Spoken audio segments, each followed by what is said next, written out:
¿Qué tal? Como siempre, un gusto saludarle desde el Palacio Legislativo de San Lázaro, aquí en Noticias del Congreso. Un gran día de debates en los plenos de ambas cámaras. Ratificación de convenios internacionales, de un convenio internacional. Se acuerda develación de letras de oro en el muro de honor del Palacio Legislativo de San Lázaro. Y también se debate con pasión sobre acuerdos para la organización de los trabajos legislativos en el Pleno del Senado de la República. Pero no adelanto más, vamos de inmediato con todos los detalles de la jornada legislativa y parlamentaria en Noticias del Congreso. La mesa directiva del Senado puso a consideración del Pleno el convenio 98 de la Conferencia Internacional del Trabajo, de la OIT, relativo a la aplicación de los principios del derecho de sindicación y de negociación colectiva, el cual fue adoptado en Ginebra desde el 1 de julio de 1949. Los grupos parlamentarios fijaron postura al respecto, coincidiendo en la urgencia de fortalecer los derechos laborales. En realidad, México tiene un extraordinario pendiente, la democratización de las y los trabajadores.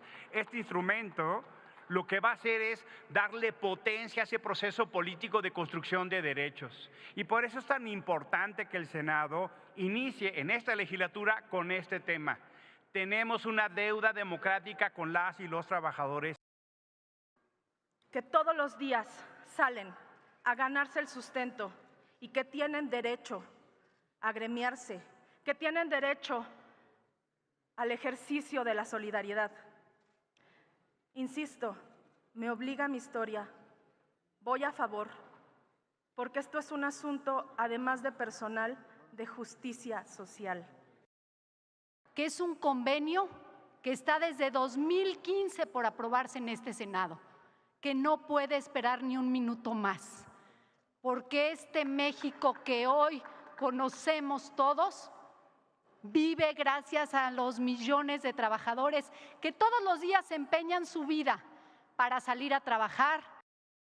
No hay ninguna duda que queremos que se fortalezcan las relaciones para la clase trabajadora, que se vuelvan los derechos que vienen en estos apenas 16 artículos del convenio, en una realidad para la clase trabajadora.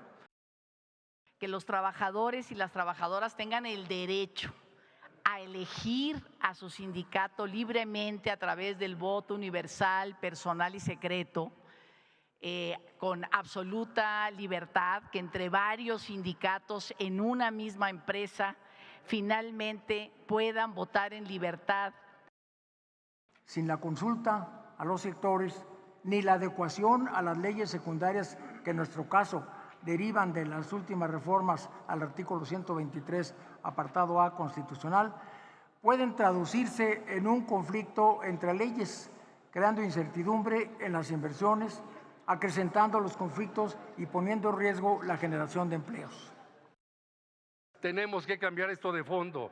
Hay intereses creados porque son los que han promovido los contratos de protección patronal para explotar a la mano de obra, los sindicatos blancos, a espaldas de los trabajadores, donde los ofrecen los salarios más bajos en América Latina que tenemos ahora en México, donde realmente les hacen trabajar 8, 10 y 12 horas. Bueno, y como marca la metodología en las discusiones del Pleno, que está regulado todo esto en el marco jurídico, se abrió el debate a favor y en contra, en lo cual solo hubo intervenciones a favor, entonces se dio la palabra a dos oradores. Desde 1949 al 56, y que ha venido evolucionando porque en el año 2011 México da ese paso para suscribir convenios internacionales en materia de derechos humanos, y el trabajo es un derecho fundamental, un derecho humano. Que el día de hoy es un hecho histórico, indiscutible, porque comienza precisamente la oportunidad de que los trabajadores mexicanos tengan auténticos representantes que defiendan sus intereses. Si hay democracia sindical, también va a haber mejores condiciones laborales. Si hay democracia sindical, también habrá mejores salarios para los trabajadores. Bueno, luego de estos posicionamientos a favor, por unanimidad, 78 votos, se abrió el dictamen que contiene el convenio 98 de la Conferencia Internacional del Trabajo relativo a la aplicación de los principios del derecho de sindicación y de negociación colectiva, por lo que se remitió al Poder Ejecutivo para su publicación en el Diario Oficial o sus observaciones.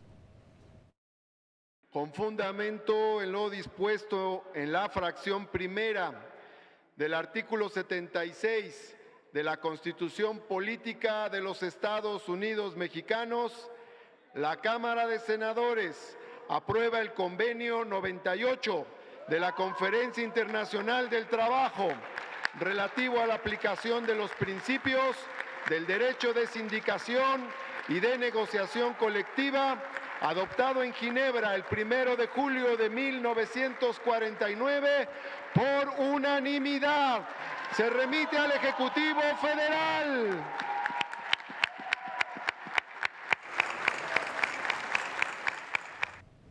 Bueno, ¿por qué este júbilo en el Senado de la República, ejerciendo sus facultades de revisar la política internacional, de ratificar los tratados internacionales? Mire, dicho convenio, celebrado en 1949 y presentado por el Ejecutivo al Senado en el año 2015, está integrado por un total de 16 artículos, y de estos vamos a ver, destaca lo siguiente, vamos a verlo en pantalla para que dimensionemos de qué se trata esto. Se permite a los trabajadores el gozar de la protección de la libertad sindical. Se fomenta la negociación voluntaria entre empleadores y empleados para reglamentar contratos colectivos de trabajo, como los conocemos en México. Se prohíbe el despido por causa de la afiliación a un sindicato, es decir, nadie va a poder despedir a un trabajador si éste decide agremiarse. Incentiva la creación de organizaciones nacionales para garantizar estos derechos, los derechos sindicales. Dicho convenio no trata la situación de los servidores públicos, únicamente de trabajadores en empresas privadas.